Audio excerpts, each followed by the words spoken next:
bisa dijelaskan. Itu artinya orang yang hatinya melekat dan dekat dengan Tuhan, berarti dia akan tetap tinggal di dalam Tuhan dan Tuhan di dalam dia. Sehingga tidak ada yang bisa memisahkan, tidak ada yang dapat melepaskan dia dari kasih Tuhan. Kan Rasul Paulus bilang apa? Siapakah yang dapat melepaskan kita dari kasih Tuhan? Tidak ada. Mau dunia ini, mau kekuatan sehebat apa, tidak akan bisa. Kalau hati kita sudah melekat di dalam Tuhan, Tuhan ada di hidup kita, tidak akan pernah bisa. Makanya pemazmur mengatakan dalam Mazmur 91 ayat 14 sampai 16, demikian dia katakan ya, karena kebetulan setiap saya minta ayat, kelamaan kalian membukanya, jadi sekarang saya sudah mencatat sendiri loh. Ya. Sungguh hatinya melekat kepadaku, maka aku akan meluputkannya. Aku akan membentenginya sebab ia mengenal namaku. Bila ia berseru kepadaku, aku akan menjawab. Aku akan menyertai dia dalam kesesakan. Aku akan meluputkannya dan memuliakannya. Dan panjang umur akan kukenyangkan dia, dan akan kuperlihatkan kepadanya keselamatan yang datang daripadaku. Baca bersama-sama lagi ya, karena kayaknya pikirannya ini ada yang sebagian yang sudah mulai kemana-mana nih. Jadi baca, ayo Mazmur pasal 91 ayat 14 sampai yang ke 16. Silakan baca sama-sama. 1, 2, 3. Sungguh hatinya melekat kepadaku, maka aku akan meluputkannya. Aku akan membentenginya sebab ia mengenal namaku. Bila ia berseru kepadaku, aku akan menjawab. Aku akan menyertai dia dalam kesesakan. Aku akan meluputkannya dan memuliakannya. Dengan hatinya memperhatikan dia, dan akan kuperlihatkan kepadanya keselamatan daripadaku. Amin ya. Jadi yang kedua ya, ciri-ciri orang yang butuh Tuhan adalah hatinya tetap melekat atau dekat dengan Tuhan. Dari pemazmur yang kita belajar, ketika hati kita dekat dengan Tuhan, maka percayalah pemeliharaannya, penyertaannya pasti datang tepat waktu. Itu dari ayat itu tadi. Dan selalu ada cara Tuhan, terlalu banyak cara Tuhan untuk memberkati hidup kita, menyertai hidup kita, bahkan memelihara hidup kita. Amin. Katakan dulu samping kiri kanan, terlalu banyak cara Tuhan untuk memberkati hidupmu dan hidup saya. Iya, aminkan itu. Nah ini yang kedua ya, ciri-ciri orang yang butuh Tuhan. Yang kedua, hatinya tetap melekat, tetap dekat dengan Tuhan. Kita pergi yang ketiga. Itu punya, ini firman Tuhan kalau lama-lama. Ya, biasanya yang ketiga agak panjang, ada yang pendek. Kita lihat saja. Yang ketiga ya, ciri-ciri orang yang butuh Tuhan. Yang ketiga tadi, yang tetap menaruh harapannya kepada Tuhan. Apa yang menjadi harapan kita saat ini? Setiap kita pasti punya harapan, amin? Amin. Aduh. Tapi kalau ada yang tidak punya harapan, kayaknya kok di hati saya nggak ada harapannya. Berarti cek lagi, hatimu masih sehat-sehat saja atau bagaimana? Ya. Karena setiap kita selama ada di dunia ini pasti kita punya harapan. Yang meskipun harapan kita berbeda-beda, tapi pasti punya harapan. Ada yang berharap untuk semester 8 kan pasti harapannya, saya sudah kerja keras membuat skripsi. Kalau bisa nanti ketika ujian saya mendapatkan nilai yang tinggi, sehingga skripsi saya menjadi skripsi terbaik. Nah, gitu kan? Untuk apa? Ya saya sudah kerja keras dan untuk membuat orang tua saya bangga. Nah ini semester depan. Kalau semester di bawah, ya pasti harapannya setiap UAS, setiap akhir dari perkuliahan, nilai saya pasti A. Ya, pasti itu harapannya. Jadi ketika nilainya B, C, D, kayaknya harapannya hilang. Oh tidak dong ya. Apapun yang kita dapatkan, ya, mau itu A, B dan sebagainya, tetap disyukuri. Itu karena itu hasil kerja kerasku. Jadi kalau kau belajar, ya pasti dapatkan nilai yang baik. Begitu juga sebaliknya, kalau tidak belajar, ya sudah dapat nilai yang tidak baik. Jadi pagi hari ini apapun harapan kita, ya, mari kita bawa taruh di hadapan Tuhan. Kita bawa setiap harapan kita taruh di hadapan Tuhan. Kenapa? Dengan tetap mempercaya bahwa Dia akan terus menyatakan janji-janjinya dalam hidup kita.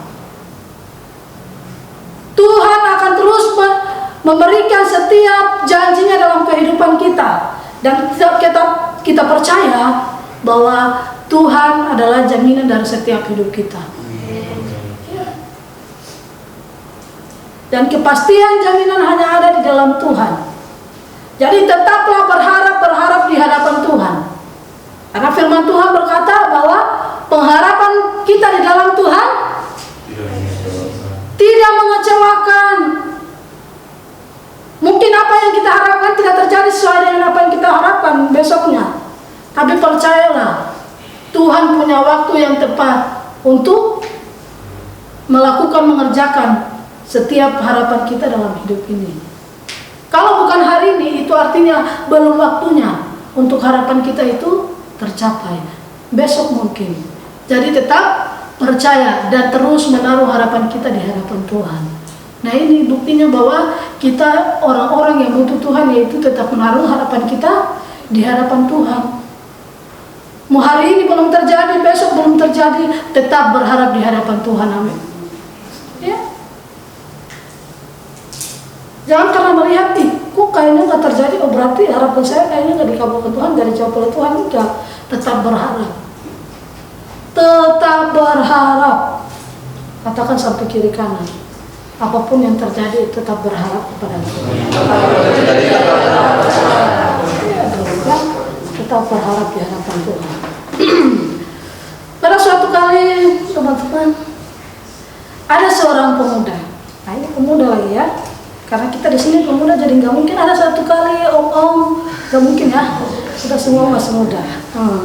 Pemuda, dia orang satu-satunya yang selamat dari kecelakaan kapal. Ini sang pemuda ini. Nah, kapal itu mengalami kecelakaan dan terdampar di pulau yang sangat kecil dan tidak berpenghuni pula. Ya. Tidak ada penghuninya di sana sama sekali.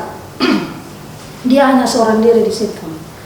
Melihat situasi kondisi seperti itu, sang pemuda pun mengambil sikap untuk berdoa. Ya, dia berdoa di hadapan Tuhan. Dia berharap bahwa ketika dia berdoa, Tuhan pasti menolong dia. Ketika dia berdoa, Tuhan pasti menyelamatkan dia. Ya. Dan setiap hari kerjanya seperti itu. Selain berdoa, dia setiap hari mengamati awan. Lihat-lihat, ada nggak helikopter yang lewat, kan gitu. Ternyata berhari-hari itu dilakukan, tidak kunjung juga terjadi. Ya, apa yang diharapkan tidak terjadi. Nah, karena berpikir tidak terjadi apa-apa, oke. Sambil menunggu itu, dia mengisi waktunya.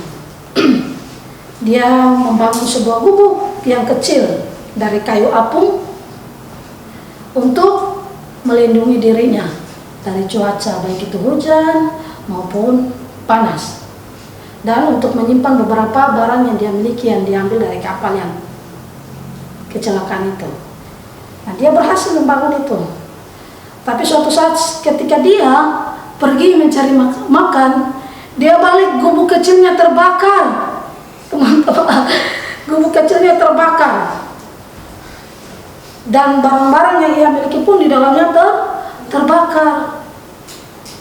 Hilang semuanya. Dia akhirnya sedih dan sangat marah sama Tuhan. Dia bilang begini, Tuhan, teganya Engkau dengan diriku ini. Ya, dia bilang seperti itu sama Tuhan. Kamu tidak tahu saya sudah bekerja keras untuk membuat itu gubuk, bahkan mencari barang-barang dari kapal yang terdampar itu. Tapi sekarang semua habis lenyap. Dia menangis seharian sama Tuhan. Ya, dia menangis seharian. Nah, singkat cerita, besok pagi, akhirnya ya, besok pagi dia bangun pagi sekali. Tahu nggak, dia terbangun karena suara kapal. Suara kapal yang datang mendekati pulau itu. Melihat itu kaget dia.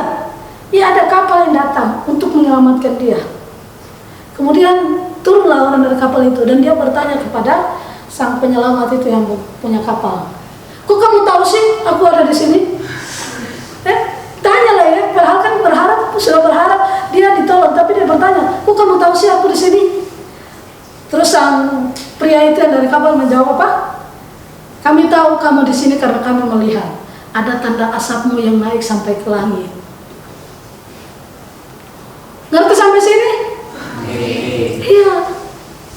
Jadi seperti itu tadi saya bilang, meskipun di depan kita tidak melihat bahwa sesuatu yang kita harapkan tidak terjadi, tetap berharap kepada Tuhan.